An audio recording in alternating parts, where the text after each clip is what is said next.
Nós vamos continuar neste livro fantástico, o primeiro livro de Samuel, que na verdade, o primeiro livro de Samuel e o segundo são um só livro, ou eram um só livro, foram escritos para serem um só livro, mas este livro de Samuel, as histórias são muito conhecidas, nós conhecemos muito, são histórias magníficas. E eu estou entusiasmadíssimo por passar por ele, a relembrar muitas histórias que nós falámos na escola dominical, conhecemos de cor, um livro fantástico. E hoje nós vamos estar nos primeiros 10 versículos do capítulo 2. No domingo passado nós falámos sobre a história de Ana. Ana, uma mulher que sofrida, uma mulher que sofreu o mal daquelas que lhe queriam mal, não é? Penina. Uma mulher que queria ter filhos e não podia, uma mulher que se derramou perante o Senhor na sua amargura, na sua dificuldade. O Senhor ouviu a sua oração e lhe deu um filho. Ela saiu rejuvenescida da oração, ainda mesmo sem ter o filho, rejuvenescida da oração, cara alegre, regozijada, como nós ouvimos falar na quinta-feira também passada, regozijada no Senhor. Ela saiu assim, o Senhor permitiu que ela tivesse um filho. Mas não nos enganemos. A oração que hoje temos não aconteceu após ela ter o filho. A oração que nós conhecemos aqui, que vamos ler agora, é uma oração que acontece quando ela vai deixar o menino dos seus olhos ao templo. Imaginem só, uma mulher que conseguiu finalmente ter aquilo que ela queria. O Senhor lhe deu um filho. O Senhor lhe deu aquilo que ela mais desejava no fundo do coração. E ela agora, depois de o desmamar, leva ao templo para cumprir a promessa que tinha feito ao Senhor. Fica aqui o meu filho. Agora, uma vez ao ano, eu voltarei a ver o meu filho. Finalmente, ela cumpriu a promessa, mas deixou. Agora, imaginem, as mães de bebés desmamados, ou de crianças pequenas, ou aquelas que já foram mães e percebem a dor da separação de um filho. Imaginem agora deixar o filho e dizer: daqui a um ano, filho, eu volto aqui ao templo para te ver. E ano após ano, uma vez ao ano, ela voltava para ver o seu filho. O coração estaria rasgado. Mas vejam o que ela vai fazer. Ela vai orar. E é esta oração que nós vamos analisar hoje. Que oração Ana faz quando deixa o seu filho no templo? Diz assim então a palavra do Senhor no primeiro livro de Samuel, capítulo 2, versículo 1 ao versículo 10. Então Ana orou: o meu coração exulta no Senhor. A minha força está exaltada por causa do Senhor. A minha boca se ri dos meus inimigos, pois me alegro na tua salvação. Não há ninguém santo como o Senhor. Não há outro além de ti. Não há rocha como o nosso Deus. Não faleis mais palavras tão altivas, nem a arrogância saia da vossa boca, porque o Senhor é o Deus da sabedoria e julga os atos humanos. Os arcos dos fortes estão quebrados, mas os fracos são revestidos de força. Os que tinham com fartura agora trabalham por comida, mas os famintos não passam mais fome. E até Estéril teve 7 filhos, mas a que tinha muitos filhos se enfraqueceu.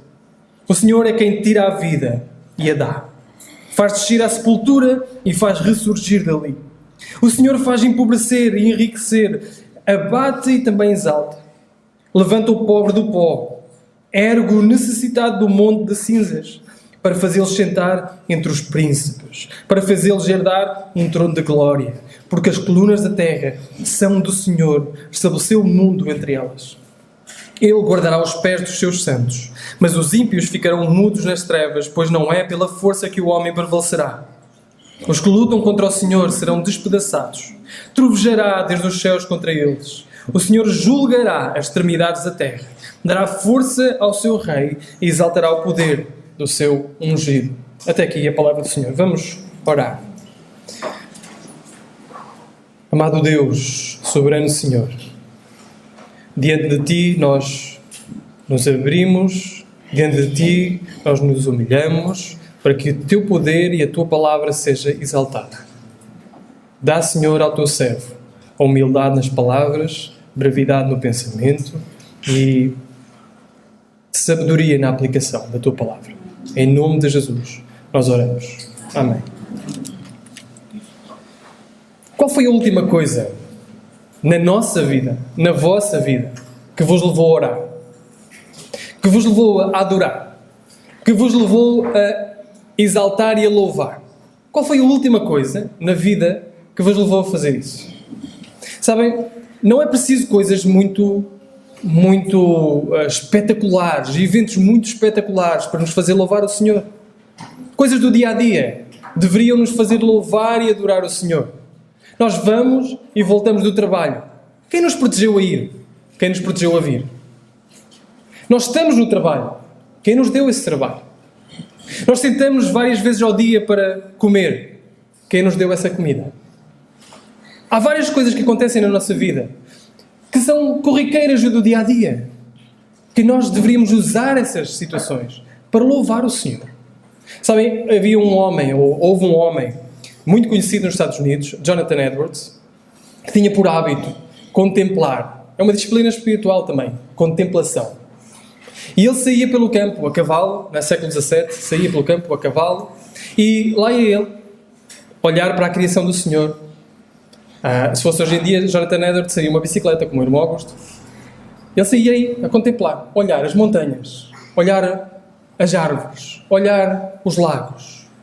E sempre que algo na beleza da criação do Senhor lhe remetia para um pensamento acerca de Deus, ele tinha um pedaço de tecido, e ele não tinha um bloco de notas, naturalmente, como nós hoje temos acesso a isso, nem um telemóvel com acesso facilitado às notas, mas ele tinha um alfinete e um pedaço de tecido.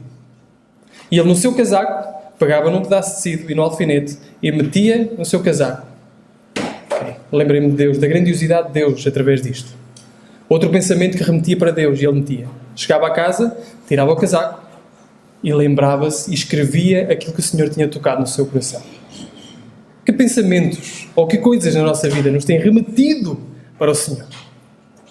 Sabem, podem ser coisas do dia-a-dia, como disse. Também podem ser coisas fantásticas. Um livramento do Senhor no nosso trabalho, no nosso dia, na nossa vida. Um livramento fantástico do Senhor nos remete para louvar o Senhor. O Senhor é bom, o Senhor é magnífico, o Senhor protege e é fiel.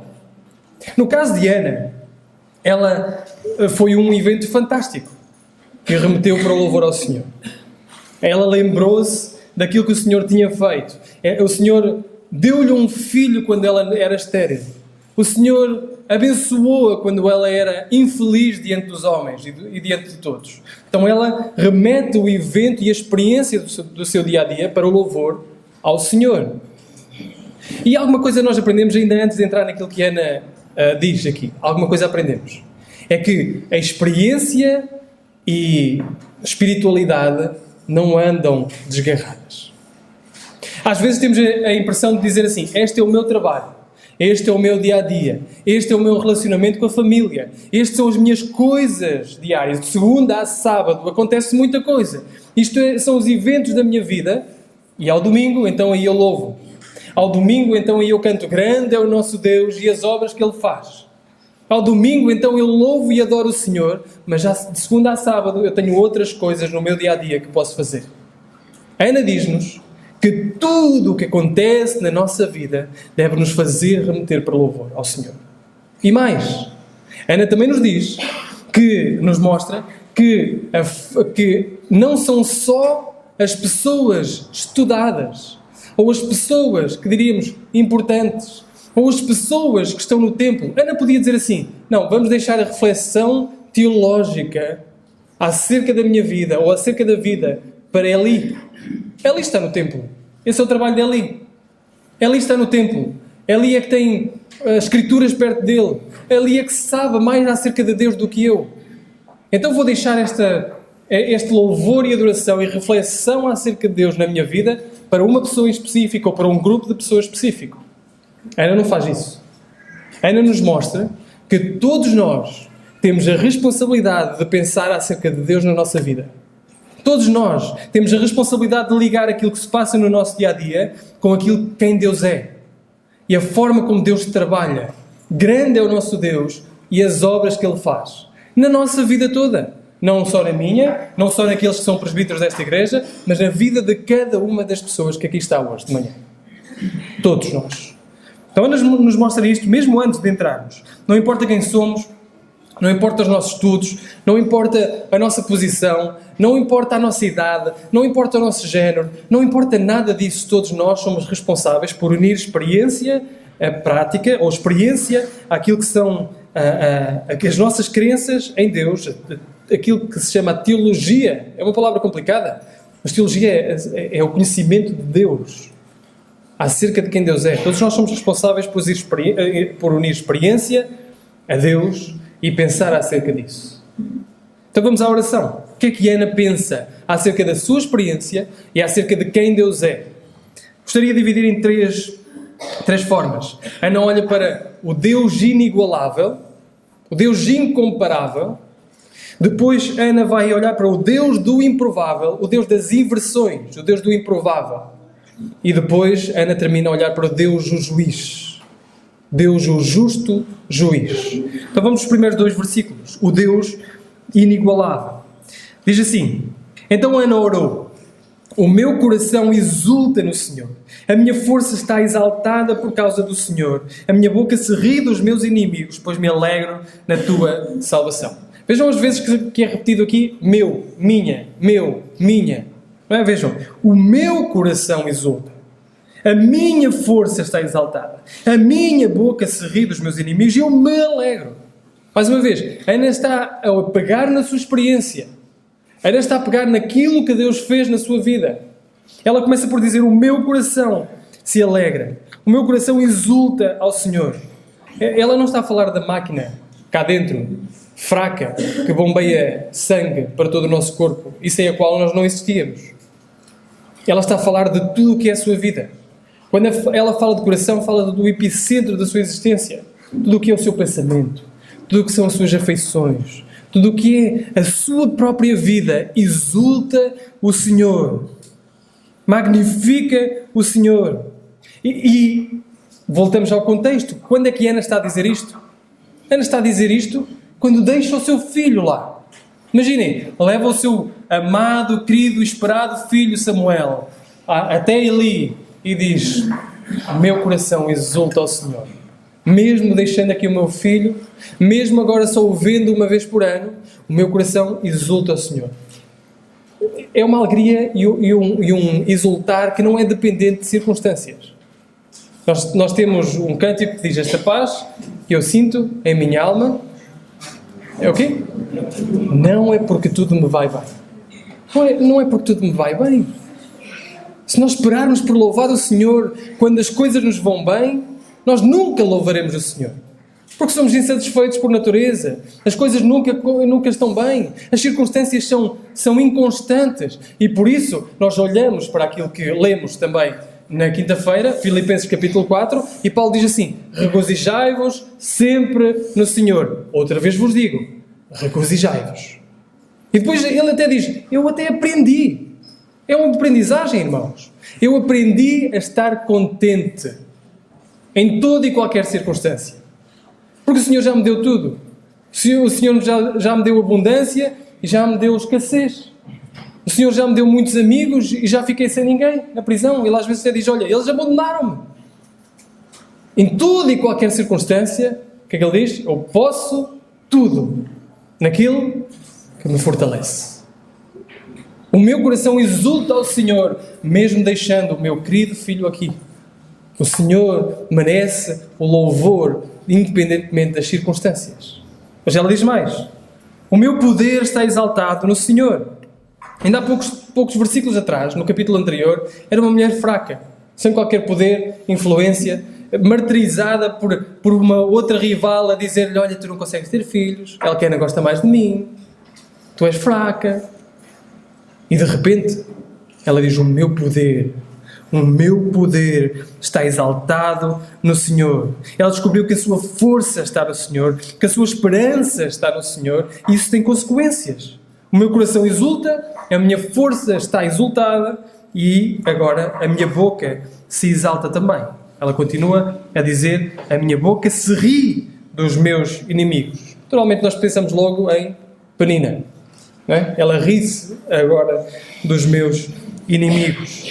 Ela zombava por ela não ter filhos, Mas, finalmente, ela pode, por causa do Senhor, finalmente ela pode elevar a cabeça e rir-se de tudo aquilo que tem sido dito acerca dela.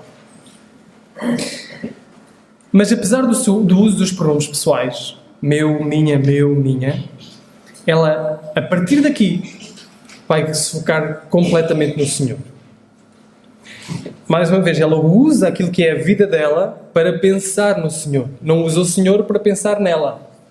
Ela usa o que é a experiência que o Senhor lhe deu para pensar no Senhor.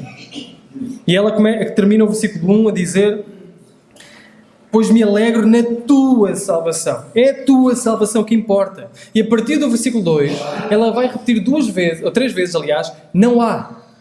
Ela diz: não há ninguém santo como o Senhor. Não há outro além de ti. Não há rocha como o nosso Deus. Não há. Deus é incomparável, inigualável. Ninguém se assemelha ao Senhor. O foco, a partir de agora, é o Senhor. Nós temos um coro que cantamos, não é? Não há como tu. Ninguém mais toca meu ser como tu. Não há como o Senhor. Deus é incomparável. Deus é inigualável. E aquilo que Ana coloca aqui como fala, Isaías coloca como pergunta. Aquilo que Ana coloca aqui como discurso, Isaías vai colocar como pergunta. Lá em Isaías capítulo 40, se quiserem podem abrir, mas eu vou ler capítulo 18, versículo 18, diz assim: com quem comparareis o Senhor? Isaías 40, 18. Com quem comparareis o Senhor? Ou que coisa semelhante confrontareis com Ele? O artífice funda a imagem, o ourives cobre-a de ouro, as cadeias de prata forja para ela. O sacerdote idólatra escolhe madeira que não se corrompe, busca um artífice perito para assentar uma imagem esculpida que não oscila. Vejam a ironia de Isaías. Isaías diz assim: quem é que vamos comparar o Senhor? Vamos comparar com uma imagem? Vamos comparar com uma imagem de madeira coberta de ouro? Uma imagem que precisa de um bom artesão. Vejam a ironia de Isaías. Um bom artesão para lhe fazer uma boa base. Porque se não tiver uma boa base, ela tomba. Imaginem só a ironia de vir um ventinho tombar a imagem e nós dizemos: olha, espera lá, tenho que levantar o meu Senhor. O meu Senhor caiu. E vai lá e levanta o Senhor porque a base não era estável o suficiente. Vamos comparar o Senhor com isso? Isaías continua a dizer: acaso não sabeis? Porventura não ouvis? Não vos tem anunciado desde o princípio? Ou não atendestes para os fundamentos da terra? Ele é o que está sentado sobre a redondeza da terra, cujos moradores são como gafanhotos. É Ele quem estende os céus como cortina, os desenrola como tendo para neles habitar. É Ele quem reduz a nada os príncipes e torna em nulidade os juízes da terra. Os da terra não são nada comparados com o Senhor. O Senhor não se fica impressionado com o Joe Biden. O Senhor não fica impressionado com o Vladimir Putin. O Senhor não fica impressionado com a Christine Lagarde, que é a senhora do dinheiro. O Senhor não fica impressionado com o António Costa ou o Fernando Medina. O Senhor não fica impressionado com nenhum governante desta terra. Não há como o Senhor. Ninguém há como o Senhor. A ninguém podemos comparar o Senhor. E é isso que ela consegue ver. O Senhor, não há como o Senhor. Não há ninguém santo como o Senhor. Não há outro igual a ti. Não há rocha como o nosso Deus. Vejam, Ana consegue partir daquilo que é a experiência pessoal dela para ver: o Senhor é maravilhoso. Não há como o Senhor. Em quem é que eu vou depositar a minha confiança? Em quem é que eu vou depositar a minha força, as minhas expectativas, a minha esperança? Irmãos, não depositemos a nossa esperança em nada para além do nosso Deus. Porque não há como Ele. Não há ninguém como Ele. Príncipes vêm e vão. Governantes, eles são eleitos e são depostos. Pessoas influentes, já existiram muitas durante o mundo. Por todo o mundo fora. Já existiram muitos. Mas todos eles morreram e toda a sua influência foi limitada. E o Senhor continua vivo. O Senhor continua a atuar. Não há como o nosso Deus. Não há. Não há. O foco da oração de Ana não é ela mesma. Apesar de partir da experiência dela, não é ela mesma, é o Senhor. Segunda coisa que nós vemos é o louvor a este Deus das inversões. A partir do versículo 3, Ana vai começar a falar para as pessoas. Vejam o que é que Ana diz. Não multipliqueis palavras de altivez, nem saiam coisas arrogantes da vossa boca, porque o Senhor é o Deus de conhecimento e por Ele são as obras pesadas na balança. Ana fala agora para os que estão a ouvir. Ela quase que diz assim, se Deus é mesmo este Deus, se Deus é um Deus inigualável, incomparável, muito cuidado. Não se façam soberbos diante dele. Não se elevem diante dele. É isso que ela faz. Começa a falar para os outros. Este Deus que é inigualável e incomparável é um Deus que, diz o versículo, pesa todas as coisas na balança. Pesa todas as obras na balança. Este Deus é um Deus incomparável e é um Deus que sabe todas as coisas. Lá em Romanos, no capítulo 2, diz que Deus julgará os segredos de todos os homens. Podemos morrer com segredos. Ninguém sabe coisas acerca da nossa vida, nós nunca contamos a ninguém, temos vergonha de dizer, ninguém sabe, queremos esconder sobre todos. E mais ninguém pode saber e nunca ficar a saber. Mas a Bíblia diz que o Senhor julgará os segredos de todos os homens. Tu tens segredos. Há coisas na tua vida que tu não contas a ninguém. Há coisas na tua vida que tu tentas esconder de toda a gente. Tentas passar uma imagem que não é. A Bíblia diz que um dia estarás perante Deus e o Senhor abrirá o teu coração como uma faca na manteiga num dia de sol. Abrirá o teu coração e ele ficará totalmente exposto. Os segredos totalmente expostos diante de Deus. Este é o Deus que pesa todas as coisas na sua balança. Ele conhece o meu coração, que estou aqui agora. Conhece o vosso coração que está aqui. Nada está escondido. Nada está escondido diante de Deus. Conhece todos os pensamentos, todas as palavras, todo o nosso coração. Ele irá julgar todas as pessoas e por isso é que na sua misericórdia Ele se interpõe no nosso caminho. É o facto de estares aqui hoje de manhã a ouvir a palavra do Senhor e este desafio de quem Deus é na verdade e de que tu estás diante deste Deus é a misericórdia do Senhor. Ele está-te a dizer, cuidado, pesa bem, não eleves a tua voz em arrogância diante do Senhor, porque o Senhor é este, incomparável, inigualável, não há como Ele, mais ninguém há como Ele. E o resto dos versículos, do 3 até o 8, é o desenrolar disto, é o desenrolar as consequências deste versículo. Este Deus, e mais uma vez, Ana parte da sua experiência. Ana era uma mulher sem filhos, que teve filhos, era uma mulher triste, que ficou alegre, era uma mulher que foi alvo das inversões de Deus.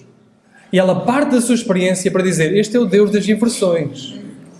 Este é o Deus das inversões. Este é o Deus que torna as coisas de pés para baixo. É o Deus do improvável.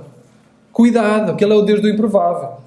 Ele começa por dizer, ela começa por dizer, o arco dos fortes foi quebrado e os que tropeçavam foram cingidos de força. Aqueles que eram fortes e que confiavam no seu armamento, viram o seu armamento quebrado. E os fracos foram cingidos de força. Não precisamos muito tempo neste livro para perceber isso. Haverá um episódio daqui a pouco tempo neste livro, onde os fortes pensam que esta batalha está ganha.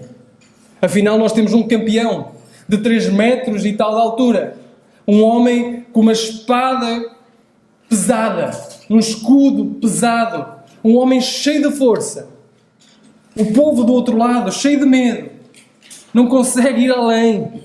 Não consegue ver mais nada. O que é que o Senhor usa? Um menino. Sem armadura. Só com uma funda. Só com umas pedrinhas. Usa este menino, fraco, para dele fazer força e quebra o arco daquele que era forte. Este é o Deus das inversões. Aquele que pensa que está forte é fraco. Aquele que é fraco está forte. Ela continua: os fartos se alugaram de pão e cessaram os famintos. Esta oração, depois se quiserem em casa comparar com a oração de Maria lá em Lucas, é muito parecida. Maria estaria muito informada acerca desta oração. Orou muitas coisas que aqui estavam. Maria diz assim: agiu com seu braço valorosamente, dispersou os que no coração alimentavam pensamentos soberbos, derribou o seu trono e poderosos exaltou os humildes, encheu de bens os famintos e despediu vazios os ricos. Bem, este é o Deus que àqueles que têm fome dá comida e àqueles que tinham muito, eles têm que se alugar por pão. A tia Asté, ele deu 7 filhos. Não quer dizer que Ana tivesse filhos aqui. Ana teve este filho, mas ainda não tinha os outros filhos e nem vai chegar a ter 7 filhos. Mas significa completude. Ela estava completa. Ela deu a Asté 7 filhos. Ela está completa. E aquela que tinha muitos filhos e que colocava a sua glória nos seus filhos, agora eu sou uma mulher honrada diante de Deus porque tenho muitos filhos. Então, diz o versículo, então essa enfraqueceu. Ela estava a pensar em Penina, é verdade. Mas aquilo que ela está a dizer é que a nossa segurança não vem da prosperidade. A nossa segurança não vem dos números. A nossa segurança vem de Deus. E Deus que é a rocha da nossa salvação. Versículo 6. É o Senhor que tira a vida e dá. Faz descer a sepultura e faz tornar a subir dela. Deus está encarregue da vida e da morte. É o Senhor que mata, é o Senhor que traz a vida. E aqui está uma declaração aterradora. Porque nós queremos controlar a nossa vida. Queremos controlar os nossos dias. Queremos controlar quanto tempo duramos. E por muito que tentamos fazer isso, e por muito que a nossa sociedade tente fazer isso, porque a nossa sociedade tem um problema com a morte. Gosta muito da vida e faz tudo para que a vida se prolongue, e no caso, isso não é mau, mas no caso, o que motiva isso é mau, que é colocar o homem no centro. Ele é indispensável, ele é o foco de todas as coisas, não é Deus. Ele tem um problema com aquilo que é o mais inevitável da vida. Aliás, nós criamos sítios específicos para as pessoas morrerem fora do nosso olhar.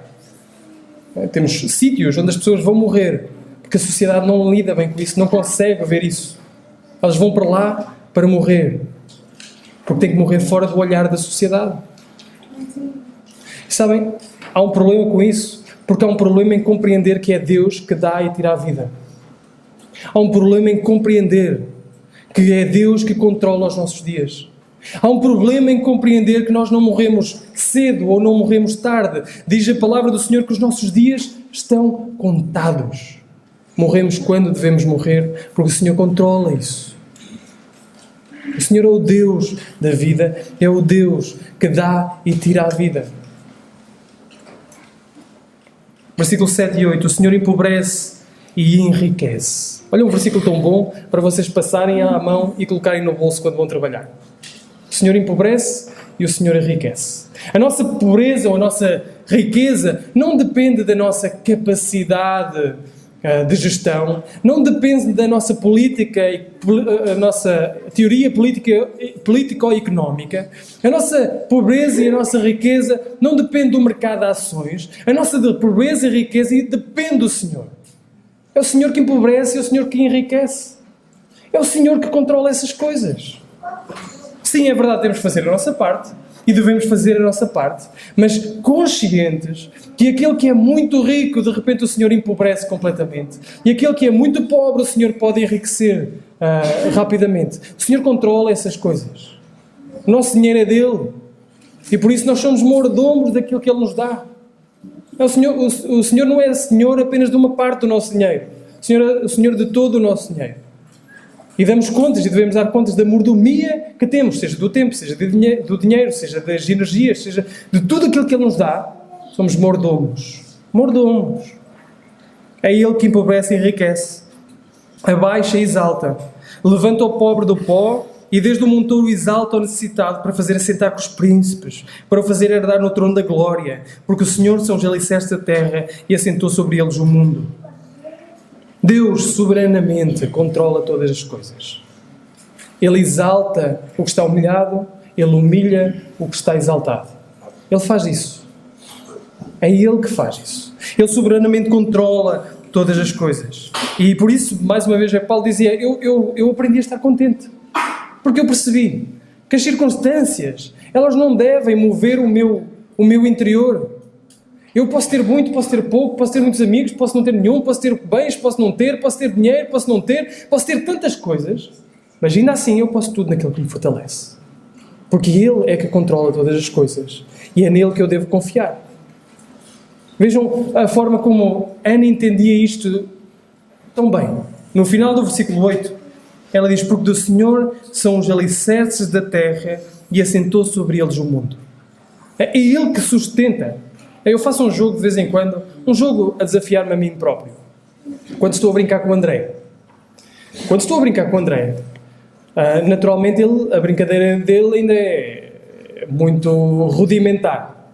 Então ele, como só gatinha e faz assim umas coisinhas, eu às vezes pego em coisinhas e tento fazer construções. Não sei se já fizeram isso, se calhar já, não é?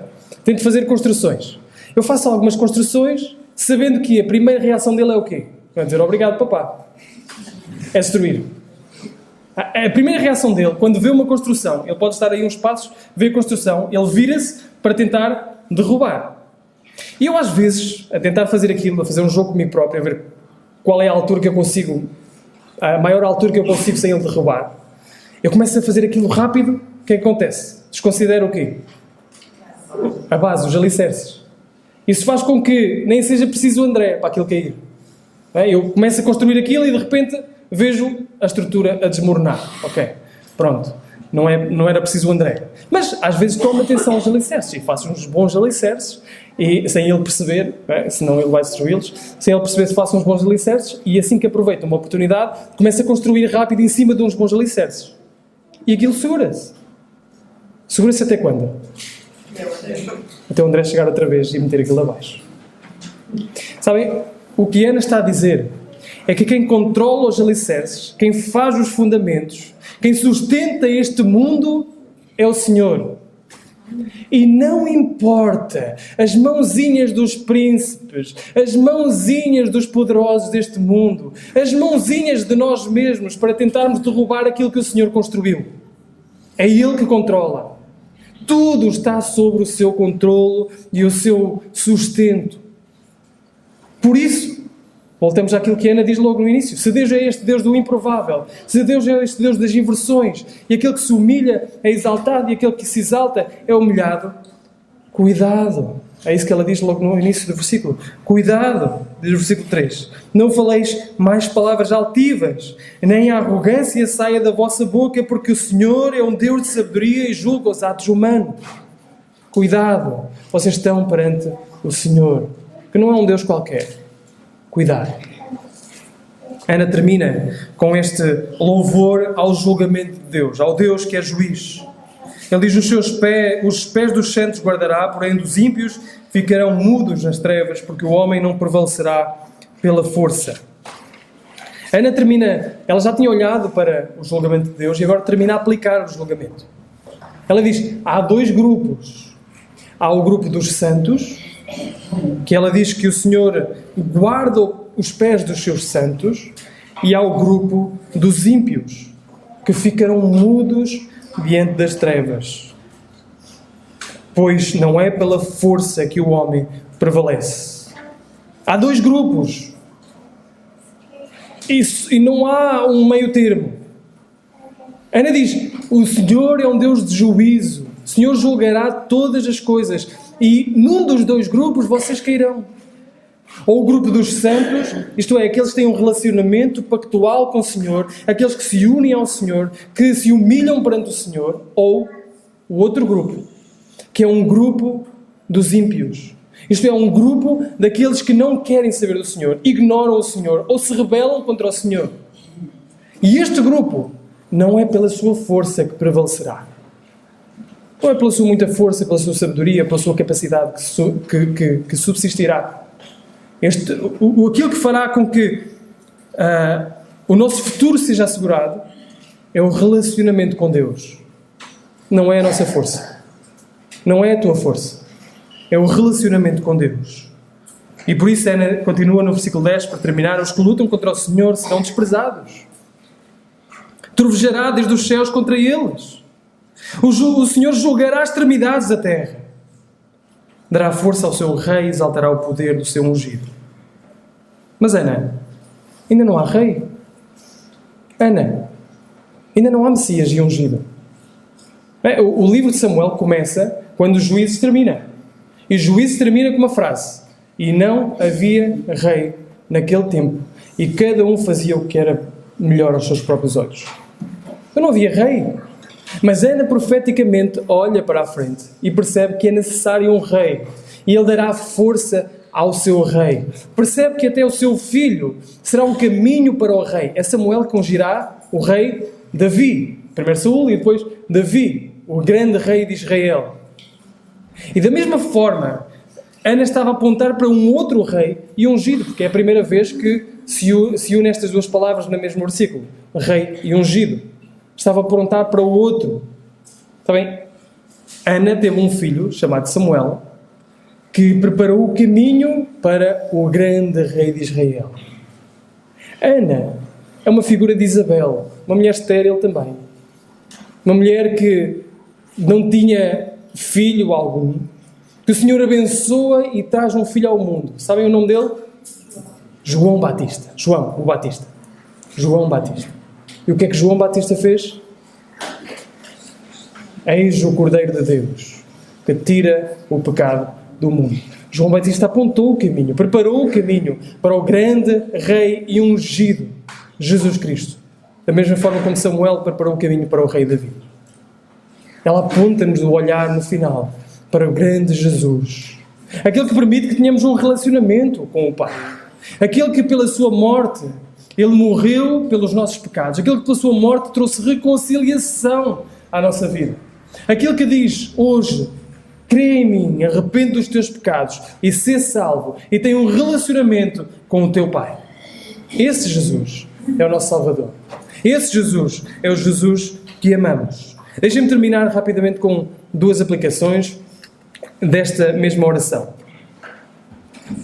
A primeira delas é que esta oração traz-nos uma teologia da oração. Aprendamos com Ana como orar. Nós, muitas vezes, temos muita coisa para orar, não é? Então fazemos uma lista. Mas o Senhor não é a pessoa que trabalha do outro lado da linha no atendimento ao cliente.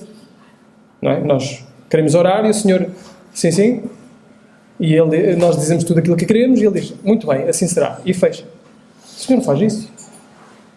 A oração não é um tempo de nós colocarmos toda a nossa lista de oração e os nossos pontos, quase sem refletirmos sobre aquilo que estamos a falar.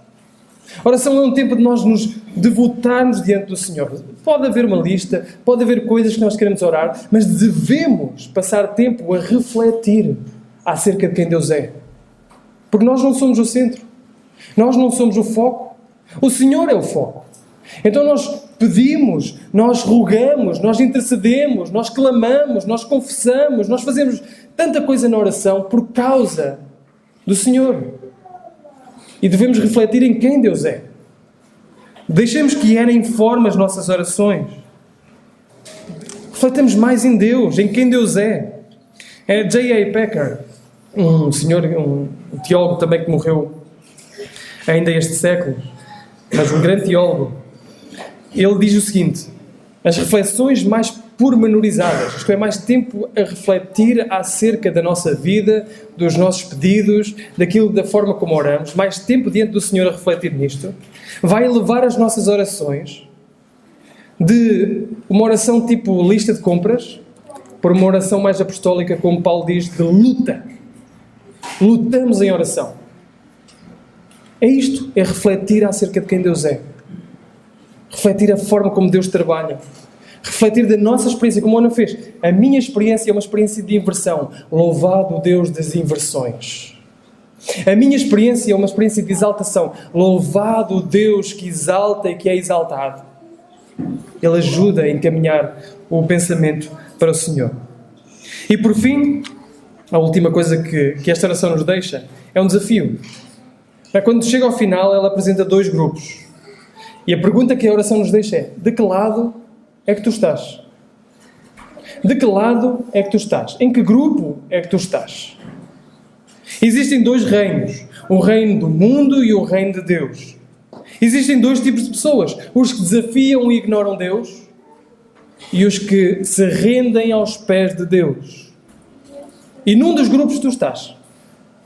Num dos grupos tu estás. Ou aquele que se derrama diante de Deus, arrependido do seu pecado, confiado na obra de Jesus Cristo, ou no outro que desafia ou ignora Deus, o seu Rei, o soberano sobre todas as coisas, o Deus incomparável, o Deus das inversões.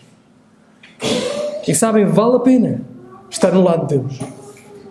Jesus Cristo diz: aquele que se humilha será exaltado, e aquele que se exalta será humilhado. Vale a pena viver uma vida de humilhação diante de Deus. Amém? Não vale? Vale a pena. Sabem, eu leio muitas biografias, eu gosto de ler biografias, e as últimas que eu li foi uma série de 10 livros de biografias da altura das missões, portanto, século XVIII, século XIX. É impressionante as vidas humilhadas que esses homens e mulheres viveram.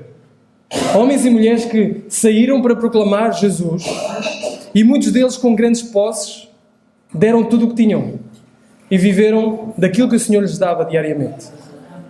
Muitos homens e mulheres que largaram todas as coisas, foram para outros países e às vezes sacrificaram a sua própria saúde. Homens e mulheres que sacrificaram os seus próprios filhos e a sua esposa. Quantos homens e mulheres foram para esses países e lá, com as condições deploráveis com que viviam, perderam os seus filhos, à nascença ou na infância? Quantos homens ou mulheres perderam o seu marido ou a esposa num naufrágio, quando eles voltavam para o seu país por uns tempos e depois vinham outra vez? A pergunta é: vale a pena? Vale a pena dar tudo? Vale a pena dar a saúde? Vale a pena dar aquilo que temos? Vale. Vale a pena. Vale a pena porque o nosso Deus é um Deus incomparável. Vale a pena porque o nosso Deus é um Deus das inversões, que humilha aqueles que se exaltam e que exalta aqueles que se humilham. Vale a pena porque o Senhor traçou esse caminho. Jesus Cristo traçou esse caminho.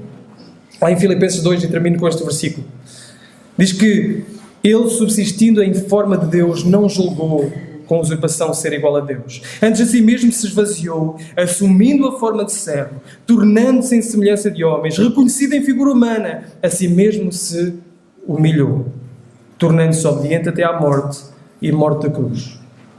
Humilhou-se. O que aconteceu a seguir? Pelo que o Senhor Deus o exaltou sobremaneira. Ele deu um nome que está acima de todo o nome, para que todo o joelho se dobre e toda a língua confesse que Jesus é o Senhor. E este é o caminho que Jesus abriu. Nós vamos atrás. Vamos atrás de Jesus. A dizer que vale a pena humilhar-nos diante de Deus. E por causa do Senhor.